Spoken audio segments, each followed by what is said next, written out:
More than 380 million years ago, a sleek, air-breathing predatory fish patrolled the rivers of Central Australia.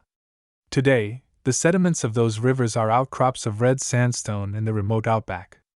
Our new paper, published in the Journal of Vertebrate Paleontology, describes the fossils of this fish, which we have named Harugicadex jumini.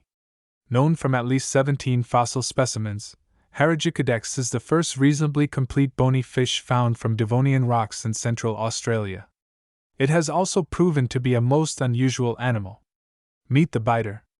The name means Minju's Harugica biter. After the location where its fossils were found, its presumed predatory habits, and in honor of eminent Chinese paleontologist Min Zhu, who has made many contributions to early vertebrate research. Harugicadex was a fish in the Tetrapodomorpha group. This group had strongly built paired fins and usually only a single pair of external nostrils. Tetrapodomorph fish from the Devonian period, 359 to 419 million years ago, have long been of great interest to science. They include the forerunners of modern tetrapods, animals with backbones and limbs such as amphibians, reptiles, birds, and mammals. For example, recent fossil discoveries show fingers and toes arose in this group. Devonian fossil sites in northwestern and eastern Australia have produced many spectacular discoveries of early tetrapodomorphs. But until our discovery, the poorly sampled interior of the continent had only offered tantalizing fossil fragments. A long road to discovery. Our species description is the culmination of 50 years of tireless exploration and research. Paleontologist Gavin Young from the Australian National University made the initial discoveries in 1973 while exploring the Middle-Late Devonian Harugica sandstone on Luritja-Arrernte country, more than 150 kilometers west of Alice Springs, Parntui. Packed within red sandstone blocks on a remote hilltop were hundreds of fossil fishes.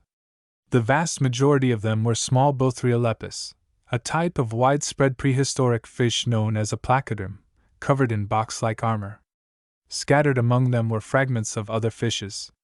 These included a lungfish known as Harugicadipterus youngi, named in honor of Gavin Young and his years of work on material from Harugica.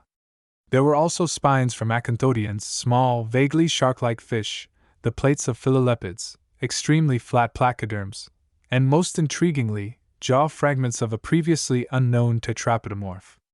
Many more partial specimens of this Harugica tetrapodomorph were collected in 1991, including some by the late paleontologist Alex Ritchie. There were early attempts at figuring out the species, but this proved troublesome. Then, our Flinders University expedition to the site in 2016 yielded the first almost complete fossil of this animal. This beautiful specimen demonstrated that all the isolated bits and pieces collected over the years belonged to a single new type of fish. It is now in the collections of the Museum and Art Gallery of the Northern Territory, serving as the type specimen of Harugicadex. A strange apex predator. Up to 40 centimeters long, Harugicadex is the biggest fish found in the Harugica rocks. Likely the top predator of those ancient rivers, its big mouth was lined with closely packed sharp teeth alongside larger, widely spaced triangular fangs. It seems to have combined anatomical traits from different tetrapodomorph lineages via convergent evolution, when different creatures evolve similar features independently. An example of this are the patterns of bones in its skull and scales. Exactly where it sits among its closest relatives is difficult to resolve. The most striking and perhaps most important features are the two huge openings on the top of the skull called spiracles. These typically only appear as minute slits in most early bony fishes.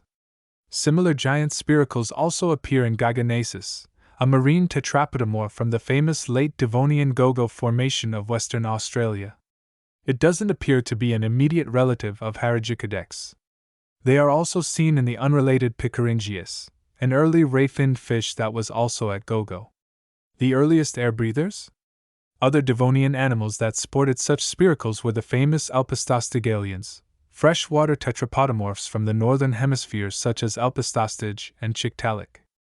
These animals were extremely close to the ancestry of limbed vertebrates. So, enlarged spiracles seem to have arisen independently in at least 4 separate lineages of Devonian fishes. The only living fishes with similar structures are bichirs, African ray-finned fishes that live in shallow floodplains and estuaries. It was recently confirmed they draw surface air through their spiracles to aid survival in oxygen-poor waters.